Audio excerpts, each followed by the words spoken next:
time for the second panel. The topic of the panel is shaping the future of healthcare. I would like to invite Mr. Mukesh Sinha, co-founder and CEO Gravitas AI. On the dais, please. Joining Mr. Mukesh Sinha, Mr. Sridhar, Senior Manager, BIORx Ventures Advisors. Joining him, Mr. Salim Sheikh Sadiq, Founder Chairman, Symbio Generics. And the one who is leading the panel, the moderator of the session, Dr. Rajiv Chhiber, Senior Vice President External Affairs, Sahajanand Medical Technologies. So, over to you.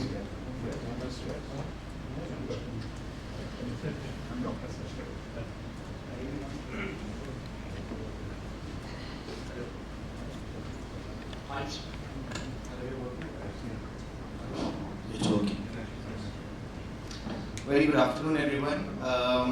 Thank you, Farooq bhai, for organizing this session. We just had a very intense session right now, and the session really talked about how the ecosystem needs to be created from not only the preventive aspects that was discussed at the end of the session, but also the kind of innovation that is already there within the hospital setups, the ecosystem that is there where you need the entire demand supply to be looked at, and then how is it going to shape the future which we have really been looking up towards is through this entire Ayushman Bharat led initiative. So we're talking about a future where we are shaping not only AI robotics into it, but also an ecosystem which needs to be developed. So this session is actually, I would say, it's an extension of the earlier session. The session was very well ended with the fact that does India have the kind of prowess to really move into the vision for a healthcare future itself? And with me, I have technically three stalwarts who would be able to give you a very different line of action when you talk about the simplicities which need to dovetail and brick-brack the entire healthcare scenario. So I've got Mukesh ji, who's with Gravitas AI, and when we talk of AI, obviously we think of everything which is touch and go, and then you'll have the doctor, you'll have someone on the screen, and the patient will actually be seeing some kind of a ghost room which is being operated upon. But yes, that's something which may happen in the future, but as of now, it's all patient-centric. The touch and feel needs to be also there. Then I have Salim Saab. Salim Saab right now talked about something which was very important, how the future generation is going to now look at the entire preventive care and how are they going to move beyond the entire healthcare thought process and develop engineering, AI, develop supply chains. He's also already a stalwart into APIs, and as he said, nutraceuticals is something which they're really looking into, and how people will now demand healthcare when it comes to the entire continuum that needs to be catered. And then I have my friend here, Sreeram, and their company is doing great in terms of being angels behind those who want to be potential investors into healthcare. I have the pleasure to know Vishal for quite some time, and we've been talking about this for almost like a couple of months on how to really take shape on the investment portfolio that has really increased in India. Now it's dual. India has increased its investment portfolio not only in the government spending. We saw how the last three union budgets have really increased their share in the investment portfolios, but also the kind of private interest that has really garnered, not only through hospitals, but also through various industries. So whether it's the biosimilars, whether it's pharmaceuticals, APIs, we're talking about supply chains. My own company, I'm vice president with Sahajanand Medical Technologies. We are a global leader into medical devices and cardiovascular stents. So if you look at it, the entire ecosystem is now at a pace where India has an unprecedented lead. So let me first go to Salim sir. So Salim ji, we talk about the future of healthcare. there are three components that we're looking at. One component is a clear priority setting that India needs to look at when we talk about a future healthcare. Under that priority setting, we need to look at three things. One is the vulnerable population, which is really going to be impacted because the last mile person, if he or she is not getting the right diagnosis, not getting the right medicines, or even the right kind of last mile delivery, it will be a failure for India to call itself a healthcare haven. The second thing we're looking at is what is the entire need of capacity building in the entire healthcare concept itself. There is one side an entire system which the government takes care of, and then there is the entire private setup which India is largely dependent on. And as of now, fortunately with the government's efforts, the private setup, which was earlier around 75%, has now shrunk to 63%, which means the government has really showed its zeal to understand these last mile connectivities. And the third is, are we looking at something like a industry academia linkage? And you mentioned right now in your last line, these IITians are going to make a change. So my question is, are we looking at priority settings, evidence-based settings, or decision settings for a future healthcare? So I'll break it down since I've been working in, I've been a serial entrepreneur for the last 12 years now. I have 4 companies, one works in API, one is in Nutra, one is in clinical trial, and one we are setting up a B2B platform which will actually define the cost efficiency about capacity benchmarking for the API industry, which does not exist. We will also be creating a solvent prediction model for helping all the pharmaceutical API companies to take wisdom-based decision rather than field-based decision, which does not exist right now. Number one, to answer your questions, there are companies which have started. Like example, I know a founder. Again, this always surprises me. He comes from Hindustan Liver background, and that to finance side. He has created a company called Dawa Dost, and he has created Wikipedia kind of a thing. A common man does not understand what is the difference between one branded generic to another branded generic. So they have done very nicely. He is Jaipur based. You go to the website. If you are taking a rosuvastatin of a Sun Pharma, he has explained you in the vernacular language apart from English and Hindi. What is rosuvastatin? How should you take it?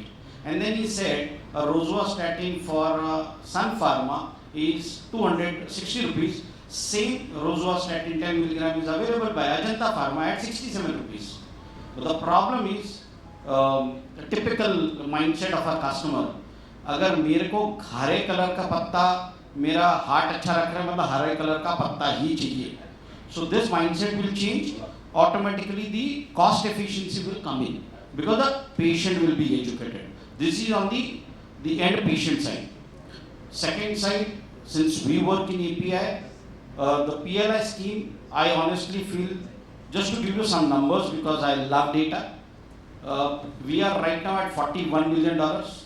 This $141 million in the next 9 years is going to become $130 million.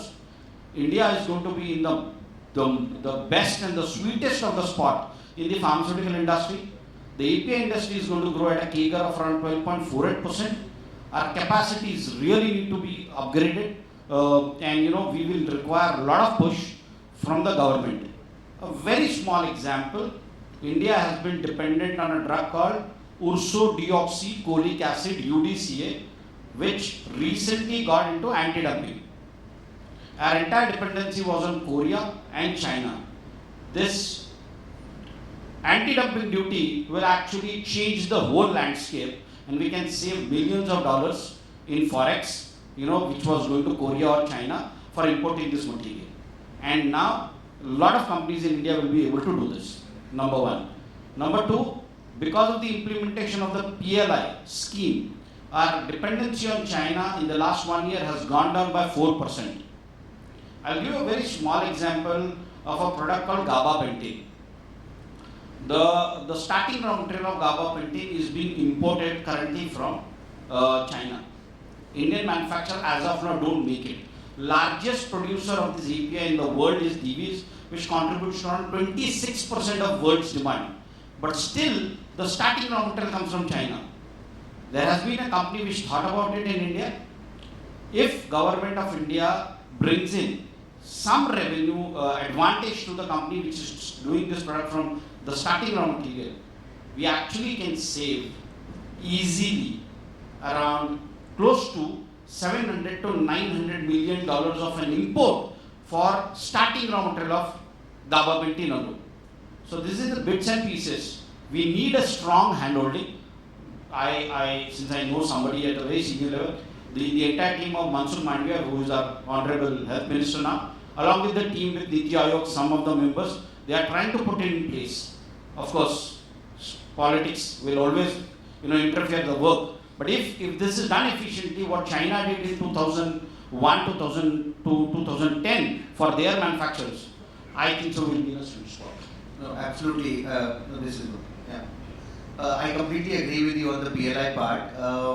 My company itself is under the PLI MedTech, and in fact, now with the PLI APIs and also the PLI Pharma, we've really galloped, and you've really said the word. When I look at medical devices, the CAGR that they were at maybe at 2015 was around 4 to 5%. And today, if you look at it, medical devices CAGR is something between 15 to 18%.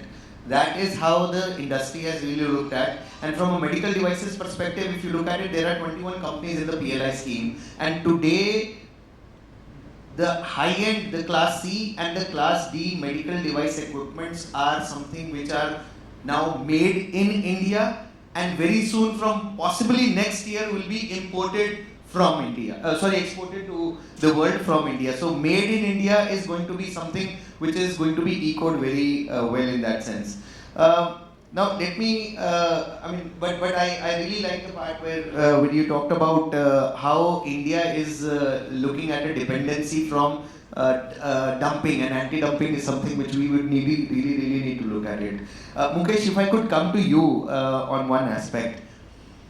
We talk about new age technologies which are going to be something holding the fulcrum of India. But when we look at the three cardinal A's, which is accessibility, affordability, and availability, how do you see the entire paradigm unfolding when we look at the Ayushman Bharat mission, which will now engulf almost all the state health schemes that are going to be there, vis-a-vis our roadways into the Class B and Class C cities, because that is where we need to really now gallop upon, because the peri-urban, the rural-urban population is someone who is still untouched with the entire AI, gravitas, if I could say that. Yeah, I have. Okay, you're my friend. So thank you, Rajiv. I'm Mukesh Sinha. I'm a co-founder of Gravitas AI. We are working on the artificial intelligence sector. Artificial intelligence is a huge, and it's being termed like if you don't have any solution, you say okay, AI से solution मिल जाएगा. So it's not a magic. Artificial intelligence is purely a science. It's tried to mimic the human intelligence, right? But at the same time, it's based on the data-driven thing. So when you talk about, rightly, Rajiv, about in healthcare, particularly in India, accessibilities, affordabilities, and third one, you talk about? Accessibility, affordability, and availability. Availability. These things are one of the huge challenges there, particularly the kind of developing country like India. And to do all these things, you require huge human resources, and trained human resources cannot be possible within just a small time. Right? It's required long-term planning. Here is the role of artificial intelligence kind of thing here. It is a tools segment. In fact, we are working on right now on the non-clinical side, basically connectivities. So when we have product like a customer care assistant or healthcare assistant, so connectivity, it can help you because it is a multilingual, it is a 24/7, and it is trained under the medical supervision. So any kind of information for you required like call center can be to large extent to start with. It will supplement your activities, and going forward it can automate most of the information. And India is very, very important because you know the multilingual and other things. Ultimately for healthcare industry, the last mile connectivity is to connecting to the patient. So if suppose imagine if the patient wanted to answer in Hindi or somebody wanted to in Tamil, you don't have such kind of there, but this technology like chatbot can help you to reach there. Second is affordability. Yes, how many people you want to be like a call centers, and it is 24/7 because Indian companies now going to the global. You will have the customer base on the Germany and some of the like Arabian countries. So you will require again the specific language kind of there. So this chatbot is 24/7. So technology can help you to reach to when accessibilities are there, affordabilities will further going to introduce. So overall, improve your ROI kind of thing there. So this is the way. So it is very much needed technology intervention to make it faster and make it cost effective. So one thing which Shaikh Sahab had actually alluded to, and which I also forgot to actually take forward, is the entire the Dawa initiative you're talking about. NPPA, in fact, that's where I'll tell Mukesh to really look at. NPPA just last month, Dr. Mansukh Mandaviya at the NPPA's Silver Jubilee celebration launched a new Sahi Dam Sahi Dawa app, where you also get to know about the kind of medicines which are available, the generics which are available in India, and what are the entire logistics around the medicine. So, but unfortunately, again, it's only in Hindi and English. Yeah, so this one I think, you should really get in touch with the NPPA to scale it up to in that sense. And in fact, this is a good cue to also connect with this particular founder himself, because something like this dovetailed with your telemedicine will be really, really impactful when you go down to the last mile connectivity or the rural areas. So this is a good suggestion on how you could actually have multilingual medicine awareness within the country. And but then again, this requires angel investors, and that's where I would come to BIORx. And Sreeram, when you look at the entire investment portfolio, or forget about the entire investment portfolio, when you look at the entire healthcare spending which has grown, Shaikh Sahab just gave you, I think, the entire figure itself, and it runs into billions and billions of dollars. Will easily reach 150 billion. I'm not even betting on that. By 2030, when the government looks at sustainable development goals, and by 2027, which is Niti Aayog's vision document, which is being prepared by Dr. Vinod Paul himself, do we see that kind of spending from investors really happening in India, or is India going to really capture a large spending in a global periphery? First of all, I'd like to thank Aristocrat Media and Farooq for this opportunity. Unfortunately, Dr. Vishal couldn't join in. But I think I'd like to answer from an investor's point of view from what we are seeing. See, till now, I think a lot of funding has been going into curative. So there are two things, I think, earlier Panel explained preventive and curative. And funding goes into two broad aspects. One is innovation and other is distribution. Few people innovate and few people distribute in a better way. So that's the two categories, put anything in healthcare. So earlier what happened, the funds usually have a typical size of 8 to 9 years. Healthcare as a play involves a lot of gestation. So funds have to give exits to their LPs, have to give them the justified IRRs. So that's why we didn't see a lot of innovation funding earlier happening. But now what has happened is that there are specific healthcare funds as well which are coming up and which are already there.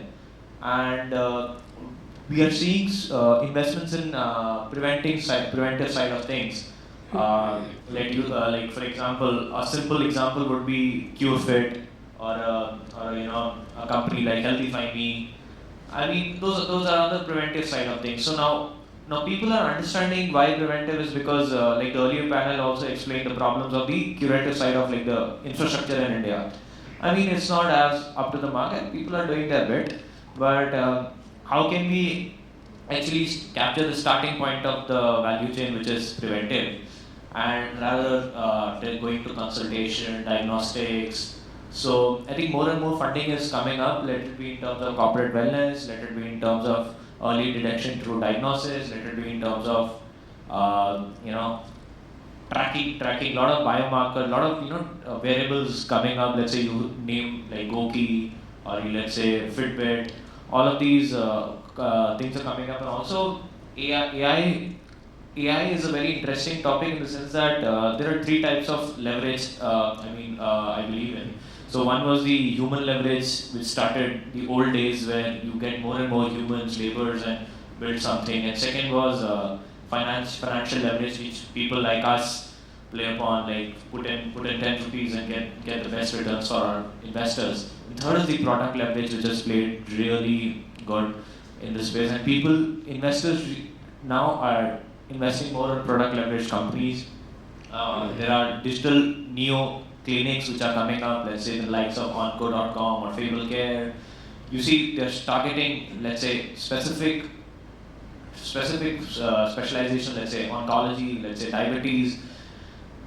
And also we are seeing this increased penetration in Bharat, what we call Bharat as rural India. Because let's say to the likes of Jio coming in and having the cost of data going really down. So like so what happens is information asymmetry is gone. Like we were talking about these two branded generic drugs, right? So information asymmetry is gone. So now we are seeing more and more people actually also going to the rural because those guys are more loyal and more sticky. Even in just to compare, give an anecdotal comparison in terms of mutual funds and healthcare. Even mutual fund guys believe having distributors in rural area because these guys think these guys are more loyal. These guys are more loyal than these money coming in through these apps, new savvy apps. So this loyalty and more untapped money which is there in the rural area has also increased more investments there. So, and to answer it shortly, we are seeing more and more funds coming up and also people showing interest because I think healthcare is the basis of life. I think first healthcare, then any other thing. Absolutely, completely agree. I mean, in fact, you touched upon a very good point is when we talk about preventive or when we talk about curative healthcare and when the funding opportunity comes, it's the disease pattern that sets that kind of funding opportunity. Unfortunately, we are inching also to become the NCD capital of the world, India. You look at diabetes, you look at cardiovascular diseases. It's a similar kind of a problem. The other aspect which the earlier panel touched upon is also how people are not into preventive healthcare and road accidents. It's becoming a major puller in terms of investments to be looked at. Salim, I'll come to a very typical new thing which we've started developing in India is the entire disconnect between the industry and academia. We look at clinical trials, we look at various universities. The government of India has the NIPERS, the National Institute of Pharmaceuticals. We've got other aims which are also attached to a larger study unit altogether. But when it comes to the tangible outcomes which needs to be really marketable, there is a huge industry disconnect with the academia itself. I'll give you an example on this. Oxford immediately connected with an industry to come out with AstraZeneca. We had the Harvards of the world to come out with an industry to come up with a vaccine solution. Similarly, we've got even other initiatives which actually came that way. Penicillin way back was a similar kind of a thing. Unfortunately, in India, when we talk about the future of healthcare, we have really not bred the kind of acumen of a researcher. And when I say researcher, it's not an industry researcher, it's a academic researcher in that sense, who's in a government hospital setup, who's in an academic setup, never looks at to the industry in India to make it more viable, marketable, and then we end up doing silo clinical trials from an industry perspective and ignoring the academia. Is this something, a big disconnect that India will lose in the future of healthcare when we don't involve academia and researchers? You actually have touched the point which hurts me the most. But luckily, in India there is a solution also. The problem is somebody has to do it. Very happy actually you touched this point. And I happened to meet the chairman of WisOnGo schools. And WisOnGo schools chairman currently has brought a chief scientific officer, chief strategy officer from ex-PwC or Ernst & Young. They're exactly trying to do that. They called me only for this discussion, but I'll give you what exactly India can do because Hyderabad has done it. So I'll give you an example. Me and my classmate stays in Hyderabad and I am in Bombay. He wanted to start his drug discovery company. I have started my API company. Same year, same age, B.Pharm completed, qualification, industry experience. He goes to a building called BIORx, which is in Hyderabad, which is around 35 minutes away from high-tech city, which is close by to his house. I have visited that facility and trust me, he gets the facility in which all the expensive instruments which would cost me here in Bombay or in my facility in Bangalore, which is around 14 crores, he pays a rent of 1,75,000 per month. The government has given him 12 hoods. Both the scientists, the colleagues, they left their job, they have started their drug discovery company, and they are absolutely not worried about the infrastructure or a capex cost for a high-end analytical instrument. It is very well maintained, nice boardroom given to them, coffee, lunch, everything available on a payable basis. So his initial cost for building up a company is becoming absolutely negligible. Vis-a-vis same guy, I have to go and build a lab which is in Bangalore. I have to take it on rent, I have to pay deposit, I have to buy all these instruments or take these instruments from somebody on rent, and I don't get that same privilege being an Indian, having Aadhaar card, but I am on the other state. So if same by the Quest thing, if they are able to replicate in all over India, because India, the pharmaceutical industry is in clusters. You talk about API, you need something in Bombay, you need in Pune, you need in Chandigarh, Bangalore, Chennai. East, there is no pharmaceutical company for API purpose, except barring one or two.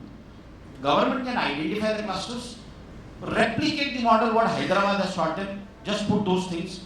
The early stage entrepreneurs actually will go to the investors once they already have a product in hand, rather than telling, I have an Excel sheet, I have an idea, please fund me. I do know about it. I mean, I've had the opportunity to visit it with the Honorable KTR Saab, Jai Ranjan ji and Shakti Nagapan also. Yeah, they've done a good job. But, my disconnect still remains the same. You've partly answered my question. The disconnect still remains the same. This is a plug and play facility that you're talking about. It has everything when you talk about CFCs, a common facility that is required. It may have even other facilities that are there. But when we come to the academia side, aren't universities also liable to get in touch with the industry to come and develop something which is more viable in the healthcare and make it future technology make a future technology regime really think over, because this is something which we need to really bounce back when we look at producing entrepreneurs. These academic entrepreneurs in the US, in the UK or Western zone are very well recognized, but unfortunately when we look out ourselves, we end up only giving a Padma Shri only based on his or her academic qualifications. The contribution may not even have an economic impact altogether. So, my question to Mukesh bhai here is, how do we really look at dovetailing such initiatives and then creating them to also look at a future gen tech or a health tech kind of a atmosphere where they know that there is ample advancement, whether it is in technology, whether it is in infrastructure, whether it is in even financing, and now AI technologies. How would you prod them? What would be your vision to really look at it? Yeah, I'll try to answer your first questions because yes, Salim Sahab have answered a lot, but since my background is from healthcare industry for last 2 decades, we have done a great as far the API is concerned. India becomes a chemist for the world, right? We have been supplying. But as long as R&D's or original research is concerned, probably we are lacking. And that is still the situation, and that's the reason behind, because it's a gap between the academic and the industry. If you go to Oxford or any leading institution, you see that there are companies' office there in the institute itself. That kind of things is not at this stage in India. Probably some of the states like Andhra and other things being started. So very get connection between academic as well as the industry has to be initiated. But again, all these things are very long process. You cannot get in another couple of years. It required a time, infrastructure. But best part is there. Now getting connected through the technology, yes, it's very much possible, because when you do any drug discovery, it is a lot of money and it's a lot of time. Any new product, any research product, on an average, as per my understanding, it takes more than a decade kind of thing. But technology like AI and other things, because based on the data and can predict what would be the 5 years or 10 years, so you can reduce the cost. And great that India is now also becoming like a digital kind of hub, and AI is really going to play a great role. So if you combine the three, it's not just industry and academic, even the technology, it can be at short span of time, you can start doing the research, original research. And we have seen the success as far as the vaccination is concerned. What is being developed in 3 years, now it's been developed in just within a year. And so far it is been proven very, very safe. Because AI was involved there, they predicted the data based on the 10,000 patient or 100,000 patient. You can predict the data, and to large extent the data is more or less is coming as per the expectation. So yes, with the inclusion of technology, it's very much possible to shorten the journey.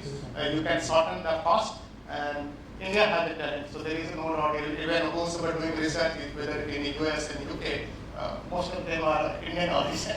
So we need to connect. So and government has to look like a very good intention, and the direction is the right. So I'm sure in the coming days we'll have not only the API side in terms of accessibilities and cost, we will have the original research also. You pinned it very well. The whole idea is reducing the cost, and I think here's where I would come to Sreeram. Any example where you could give where academicians came to you saying that I need to raise funds, or I need to have that kind of a viability to do a startup, to do something where I would be able to make a mark in health tech, whether it could be anything, whether you're talking biotechnologies, APIs, pharmaceuticals, medical devices. Any academician who went beyond his academic cycle to look at how the market could be able to really give him that kind of a quotient, and then the viability could be accepted and taken forward. That's a good question. So two types of guys come in. One is when they want to go to the market. Other guys are they want to get out of the market. They say because this is not my cup of tea. So I'll start with the first one who want to go to the market. So these guys are excellent at admissions and huge respect for them, what they build. I think there's a lot of innovation which sits inside the room but fails to go to the market because of lack of funding or understanding by the other parties, or probably the founder itself is quite, not willing to go out and tell about his technology or wants to keep it very secretive. So we as accelerators come in and see what is the potential and support him, not just with funding, also to understand about the market, because if you are a great scientist, but then how do you understand how an SHA is completed, how shareholding is diluted, what are the implications of a strategic investor coming into your cap table? So those kind of support, I think people like us, or there are people like us who are giving and we are also giving. But I think that's where I think those have to be understood, and a lot of innovation has to be brought into the market. See, getting out innovation to the market is a big issue because there's a lot of trials to be done. There's a lot of time, time is a very important thing here, right? And it's a lot of innovations are binomial outcomes. These are not if this doesn't happen, we have a backup plan. It's not like that. A lot of it's binomial. If it doesn't happen, it doesn't happen. A lot of single product medical device companies, single product, any other company for that matter, also face this issue, and also face issues in funding, follow-on fundings. So that's where, and there are other side of the pie also where people, scientists who probably got into the market, it's difficult for them to survive. Let's say, for example, if we have to get in touch with a lot of people who develop something new, but they don't have the muscle power, either they do have the experience or probably to go into the market and distribute things. That's where opportunities like out-licensing comes in. But yeah, we see a lot of founders who want to say that, oh, this is not my cup of tea, and running a business. I'm a scientist and I want to develop things and sell it off. So this is what I'm good at. Yeah, this has been a challenge for a while. I think innovation going to market, and that's where a lot of accelerators, incubators are coming in and bridging that gap. I think जो धंधा ground में होता है वो सीखना at the end of the day जरूरी है. No, you touched upon a very important thing. I mean, I think all of us, when we look at it, innovation becomes the fulcrum for any futuristic vision. So I'll stick to you right now, and we have to promote indigenous innovation. When we look at Ayushman Bharat, when we look at how India is galloping, the figures that Shaikh Saab just told us, innovation is going to be something which will never die. But to recognize incremental innovations and setting up seed capital funds to facilitate R&D, clinical trials, certification costs, the entire FTAs which we are looking at, the free trade agreements between various countries where we are now going to be large exporters, is something which is going to be a major issue that will shape the future of healthcare in India. How do you see these kind of startup funds really shape up? Because I was just hearing Amitabh Kant sir last week at an embassy function. I would not want to name the embassy altogether, but he, in his very typical as well as sometimes crude style, ended up saying that when Niti Aayog started Startup India, and looking down 5 years or 6 years of Startup India, he has done only 3 evaluations of it. So to quote unquote, not in exact verbatim, quote unquote Amitabh Kantji, a startup is there which starts up at a very good intention but dies within the 2 years of its natural death. Then there's a startup which starts it very well, does the 3-year to 4-year life cycle and gets acquired. You're gone. After that you get into a startup. And then there is only that 1% of the startups who have become the unicorns, the industry altogether. So how do you perceive that kind of a innovation deficit vis-a-vis the kind of seed funding which is available in India? Yeah, I think seed funding in general, yeah, I mean, availability is little comparatively less in terms of venture funding.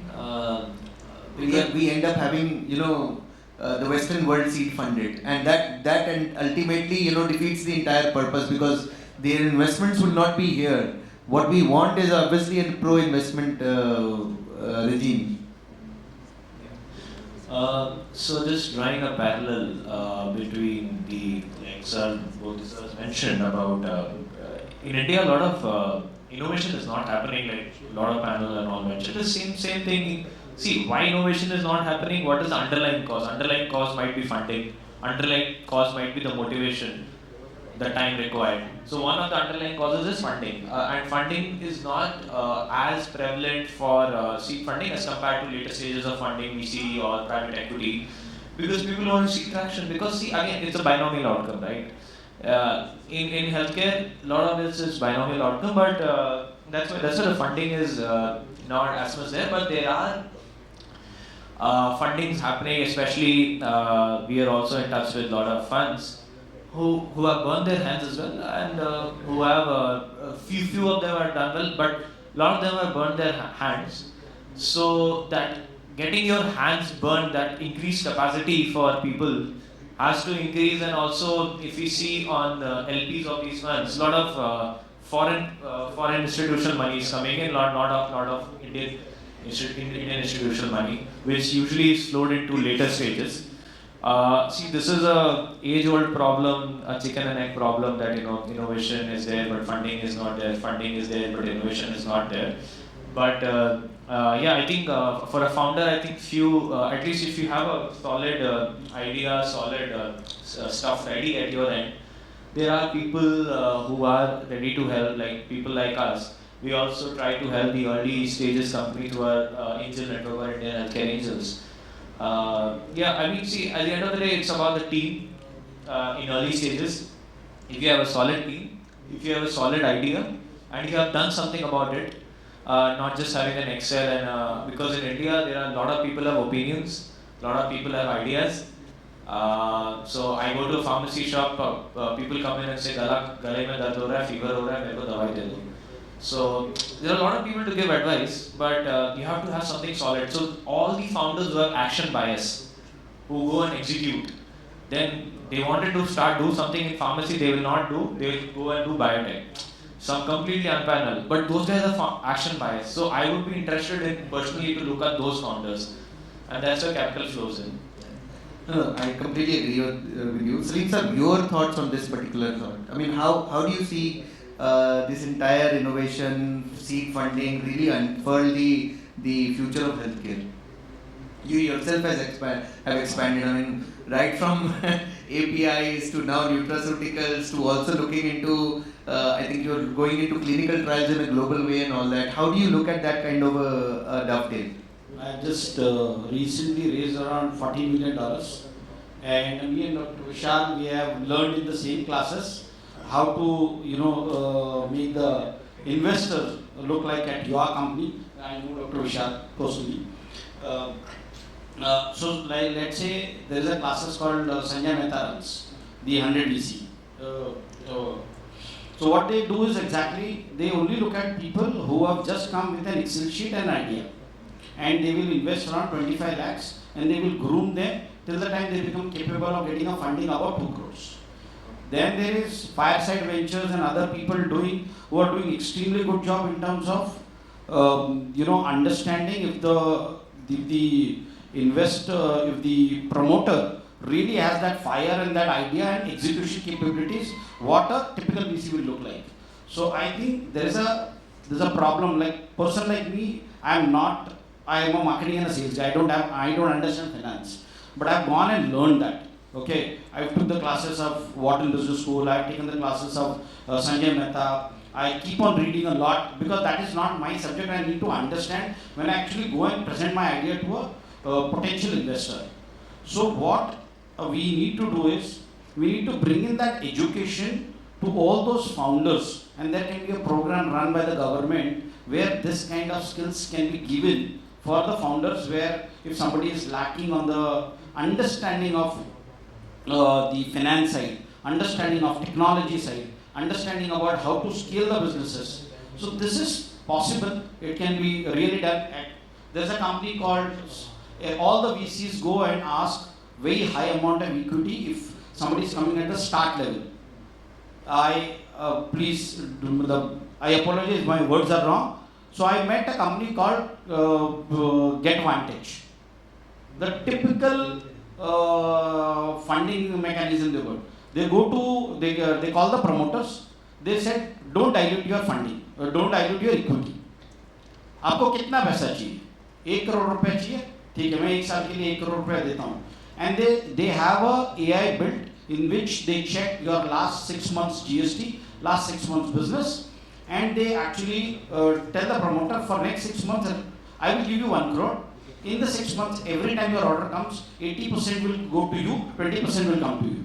They charge a flat something like a 10 or 15%.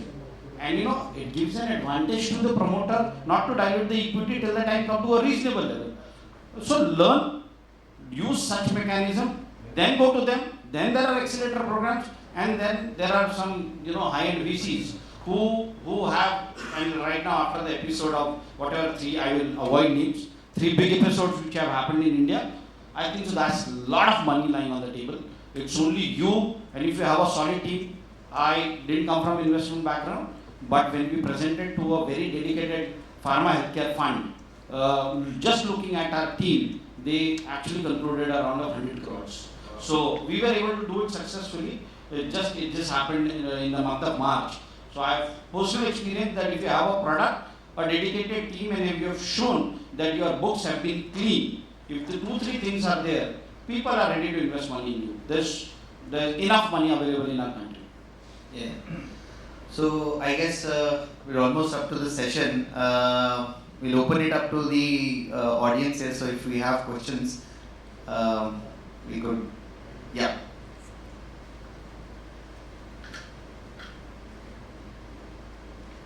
Rajiv जी नमस्कार. आपके साथ जो reward faculty बैठी हुई है और भी जितने लोग यहाँ हैं, मैं उन सबको भी अपना नमस्कार करता हूँ. मेरा नाम डॉक्टर सुधीर सचदेव है और मैं जयपुर में, राजस्थान की राजधानी जयपुर से आया हूँ.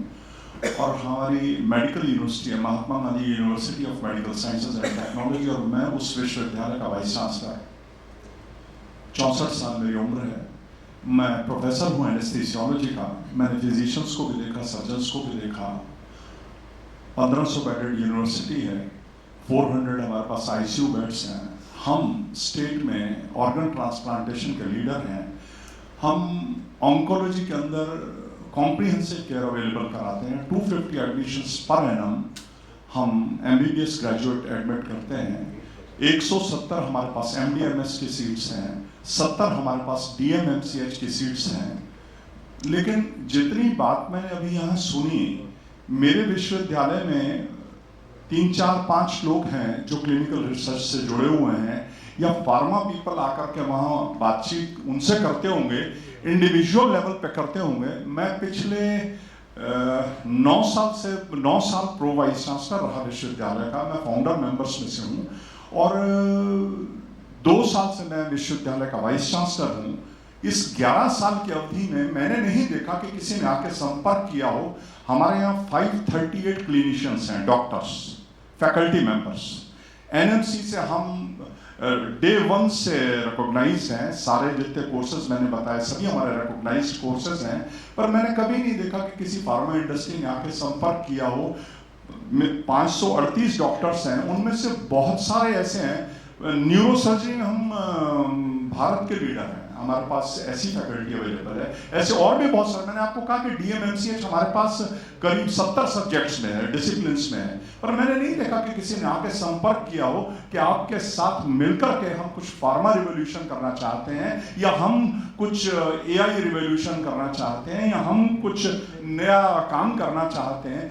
मैं सोचता हूँ कि अगर आप चाहते हैं कि ये इनोवेशन रिसर्च का काम आगे बढ़े, तो ये जो जिस इंडस्ट्री की आप बात कर रहे हैं उसको इंस्टीट्यूशन इंस्टीट्यूशंस में जाकर के वहाँ डायरेक्ट कांटेक्ट भी करना चाहिए, बजाय इसके कि हम ये इंतजार करें कि वहाँ से कोई एक आदमी खड़ा होगा और हमें संपर्क करेगा और तब हम बैठ करके बात करेंगे। लेकिन अगर आप संपर्क करेंगे तो मैं राजस्थान में अकेला काफी हूं आपको इनवाइट करने के लिए। आप आए, मेरे से संपर्क करें, मैं अकेला राजस्थान में आपको राजस्थान के टॉप 10 इंस्टीट्यूशन से कनेक्ट करा दूंगा, जिसके अंदर ये क्लिनिकल रिसर्च और ये फार्मा इंडस्ट्री के साथ काम करने वाले मैं आपको 1000 आदमी दे सकता हूं।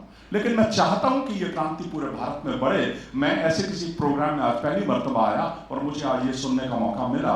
मैं स्वयं को भी धन्य मानता हूं कि एक अवसर मिला। हो सकता है इसी से एक नया आगाज हो और हम मिल करके काम कर सकें। लेकिन यहाँ जितने भी लोग बैठे हैं, मैं सबको स्नेही निमंत्रण देता हूं कि आप आइए, आके संपर्क करिए। मैं राजस्थान से हूं, मेरा नाम डॉक्टर सुधीर सचदेव है।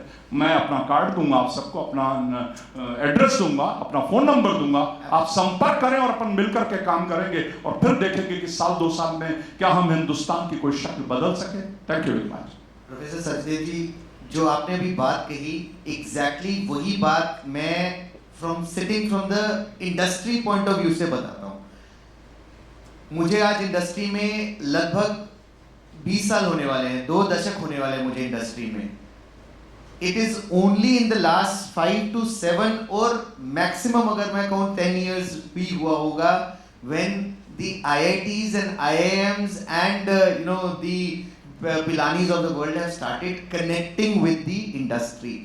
यहाँ पर दोहरा काम होना चाहिए। मैं आपसे एक निवेदन करूँगा, यहाँ पर दोहरा काम क्या होना चाहिए। जो मेरा प्रश्न था, जिसका पार्ट बी यहाँ पर बैठे पैनलिस्ट ने जवाब दिया, लेकिन जो पार्ट ए था जिसके लिए मैंने ये प्रश्न पूछा था कि क्यों एकेडमिशियंस मार्केट में नहीं उतरते, उसका रीजन है। आप IITs, IIMs, Pilanis of the world को देखेंगे, उन्होंने अपनी मार्केटेबिलिटी इतनी अच्छी करी है कि इंडस्ट्री वहां जा रही है।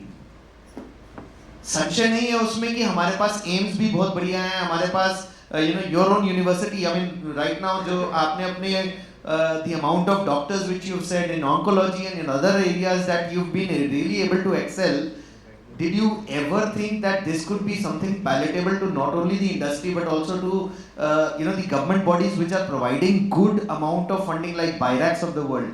You may have attended a meeting of the BIORx of the world, but had that meeting in that sense converted into a business model which could make something like a noise. की मैं actual में sir, मैं बुधवार को जयपुर में हूँ, मेरी meeting भी है स्वास्थ्य विभाग में, चिरंजीवी योजना में मेरी मीटिंग है, और उसके अलावा I have a meeting at the secretariat also. Technically sir मैंने वहां पर भी जाकर बोला है कि आप यहाँ पर जोधपुर मेडिकल डिवाइस पार्क बना रहे हैं, पर जोधपुर मेडिकल डिवाइस पार्क में मेरे पास राजस्थान से पिक करने के लिए एक भी स्टूडेंट या एक भी राइट कैंडिडेट नहीं है जिसको कि मैं मेडटेक के लिए सक्षम मान सकूं, जिसको कि मैं फार्मा टेक्नोलॉजी के लिए सक्षम मान सकूं, because they go into a different academic zone all together. It's about public health, but it's also about taking the future of public health into a domain which also gives the economies of scale. So यहाँ पर ये disconnect का जो आपने पहला प्रश्न जो मेरा था उसका बहुत सही तरीके से जवाब दिया है। I wish there are other institutions also here who would be able to really market themselves well so that industry gets to know. Today I am on the pedagogy development or curriculum development of NIPER Ahmedabad, National Institute of Pharmacy Ahmedabad के। हम curriculum को total change कर रहे हैं because हमें नहीं लग रहा कि जो बच्चे हम वहां से उठा रहे हैं वो इंडस्ट्री कैलिबर के हैं। बी फार्मा करके आप सोच रहे हैं कि एक मेडटेक यूनिवर्सिटी, मेडटेक कंपनी में आप कार्यरत होंगे, वो उसको हमें सिखाने में 8 से 10 महीने लग रहे हैं। 1.5 करोड़ से 2 करोड़ की लागत हम दे रहे हैं, उसको यूएस भी भेजना पड़ रहा है, उसको जर्मनी भी भेजना पड़ रहा है, आयरलैंड भी भेजना पड़ रहा है, ये समझाने के लिए कि मेडिकल टेक्नोलॉजीज हैं क्या।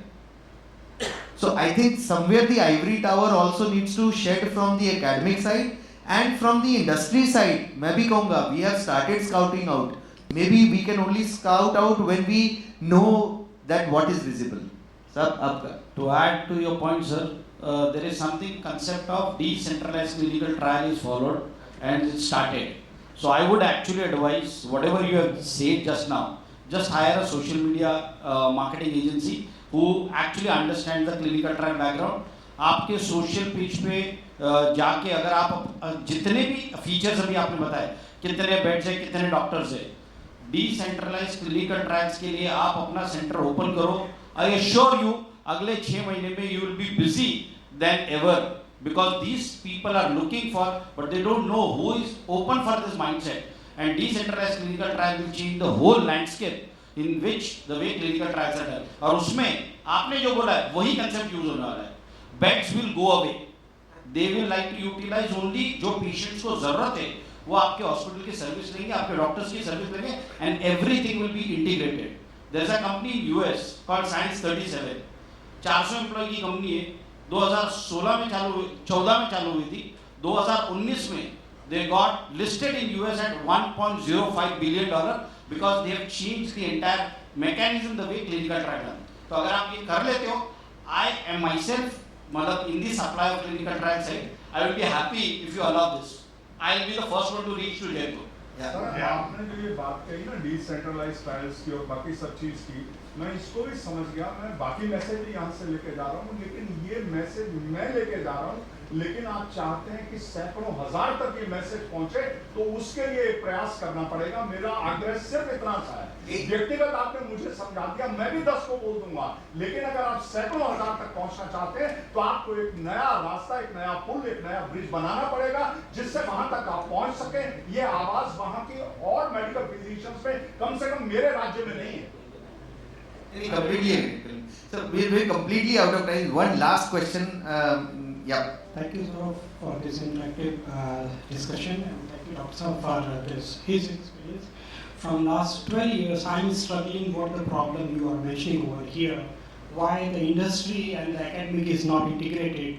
I came back India, I started my venture in 2009, and I was working on a very complex technology, that is scroll technology. I'm the world's 6th manufacturer of that particular technology. And I approached one academic, IIT. You know, the one professor, he said, okay, fine, he will work on algorithm and all that. After 3 months, he started suggesting me that I should work on a Chinese toys. You know, it is easy to make a Chinese toy. Why I am going in such a complex technology? So, sir, my experience, I am telling you, till date, I am struggling, and I am now educating industry as well as the academics also. We have collaborated with the IITs also, with the company Avanta Lab. So the basic fundamental problem with this, the academics are not aware with the latest trend and the requirement. This is a very fundamental problem, and the most serious problem with the Indian academicians are the ecosystem. Second problem is this, whatever the research they are doing, it's all the chori ka research, what the doctors are saying.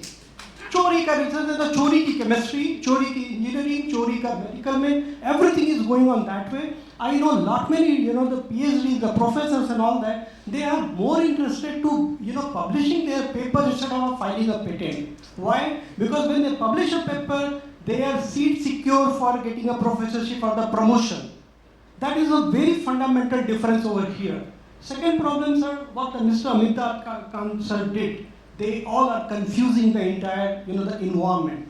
Because, we start up and all that where the guys are not aware about anything and you are funding them. So, the government is contributing more confusion in the Indian environment because in our system, we have a pagoda. We can see the pagoda, but the foundation is badly missing over here.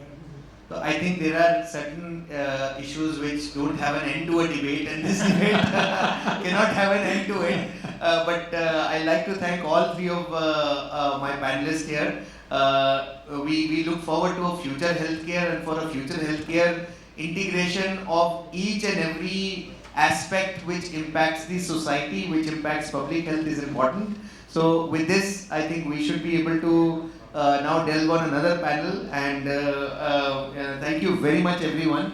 Thank you all 3 of you, and thank you for the audience also here. Thank you. Thanks, Sadiq. Thank you very much, sir. Thank you.